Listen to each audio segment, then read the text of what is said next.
Hello guys, my name is Myrna Escobedo and today I'm going to be presenting on the radar approach used for domestic violence.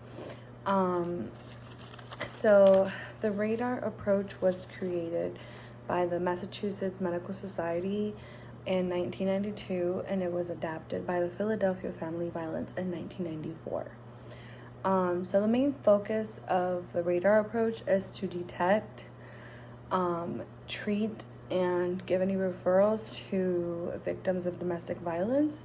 The main focus is to detect any domestic violence going on with any of our patients that we come across. So the process is an interview. You interview the patient alone in a quiet environment. So radar stands for, I'll go over what it stands for, what they use it, what each letter means, and then how we can go about each letter when we're trying to express to our clients questions and stuff. So the R stands for routinely inquiring about violence.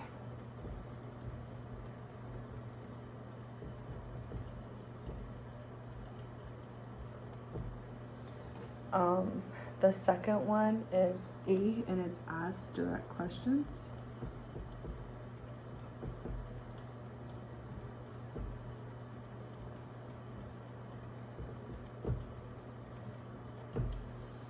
D is document findings.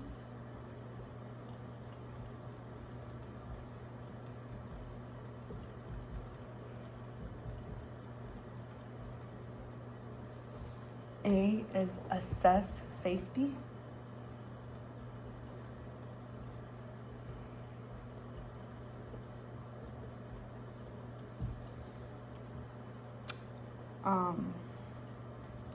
Sorry. And R is review options and references.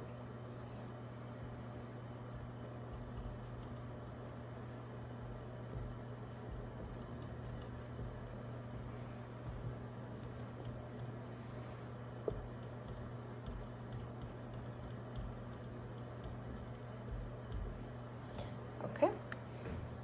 So in the R, you're always going to remember to routinely ask about partner violence in your own practice. So A is ask directly about violence. Number this a little there. A is ask directly about violence with such questions like, at any time has your partner hit, kicked, or otherwise hurt or frightened you? So very direct questions, and the reasoning for that is because you want to read their body language, you want to read any and document any findings that you as a clinician see. So by asking these direct questions, you kind of see the client's reaction to what you're asking, and you can get a little bit of more information based off of that. A was asked directly. D is document information. So again, those direct questions are going to help you document all the information about suspected domestic violence that you may have seen or like I said, suspecting in a client.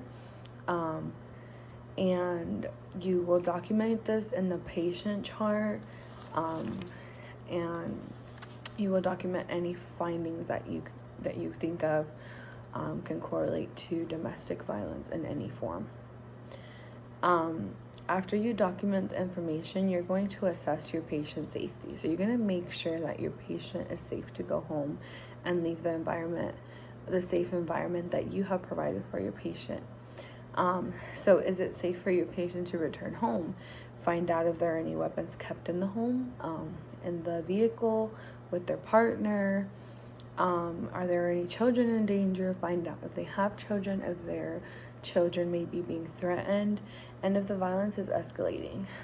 So just asking again those direct questions will help you find better answers, better information for your client and about your client. After you assess your patient safety, whether you decide it's safe for your patient or not to go home, you document all those findings again.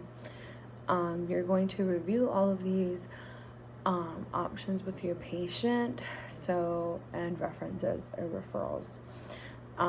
So you're going to know about the different referral options that you can give to your patient.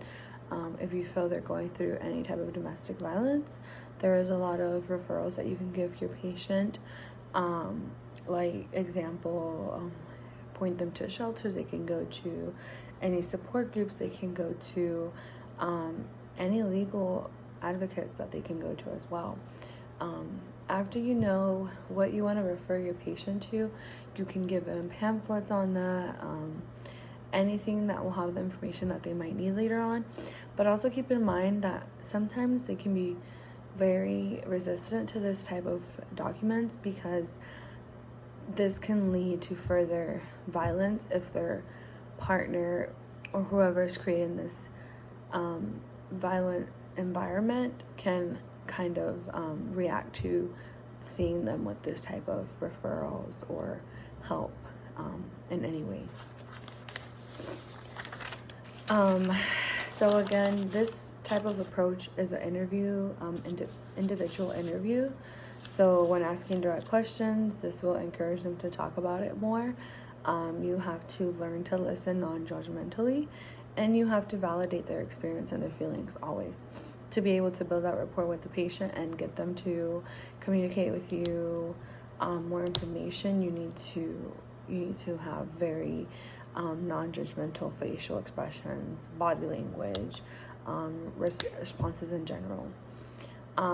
So when asking these questions, if they answer no to all the questions, like does your spouse hit you, is it dangerous at your house, if they respond no, but you are aware of some signs that you have seen, make sure that your patient is alone before you ask these questions again. Make sure that your patient feels safe before you ask these questions again.